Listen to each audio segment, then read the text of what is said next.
नहीं, कल रात आप लोग लिस्ट बना रहे थे, 24 घंटे तो लिस्ट बनाने के बाद शुरू होनी है ना। मैडम लिस्ट पहले बन गई थी, इन्होंने कहा जी किसी का उस आईडी कार्ड लिस्ट के नंबर नहीं है। अंदर मैं देखो भाई साहब, मैं आप लोगों के साथ उसको सारा दिन थी, आपको पता है वो जो लिस्ट है उसके अंदर आपके पूरे के पूरे कवायद नहीं थे। डिपार्टमेंट ने कवायद मांगे, कवायद कंप्लीट कर लेने दो, वो लिस्ट सीएम ऑफिस ही जा रही है। देखो ये डिसीजन, देखो ये एक चीज होती है ना जिसके ऊपर कोई बहस ही नहीं है। आपको मैंने कम्युनिकेट किया, डिसीजन हो गया है, आप लोगों को भर्ती कर रहे हैं, तो फिर आप क्यों इसके ऊपर आपके सीएम तक समरी बनेगा। आप कहते थे ना सीएम से आपको हेयरिंग चाहिए, सीएम तक समरी जाने का डिसीजन हो गया है।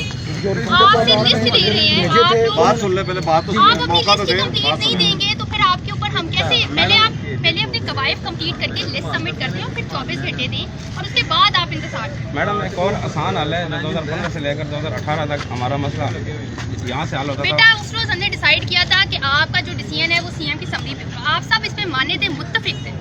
अब इस तरह नहीं करें कि अभी आपकी लिस्ट भी नहीं गई और आप लोगों ने पहले ही जो है बात तो सुने, पहले बात तो मुकम्मल होने दें उनकी, फिर आप बात करें। पहले 16 अप्रैल को मैडम एक प्रोटेस्ट हुआ यहाँ पे, इन्होंने हमसे लिस्ट मांगी 351 लोगों की।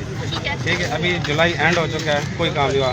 आसान है कि आपको मैं तरीका बताता हूँ। पहले भी हमारे दौर में होते थे, हाल क्या होता था कि तमाम डिसीज को इनकी लिस्ट जाती थी, ये लिस्टें हैं, आप सोशल वेलफेयर के थ्रू वेरीफाई करें वाकई ये ब्लाइंड है कि नहीं। पूरी करोगे तो जाएगी ना, पूरी होगी है ना। मैं बताता हूँ रात को आपने बनाना शुरू किया है। बन गया मैडम, वो बन गई लिस्टें। आपको मैं दफ्तर खुलने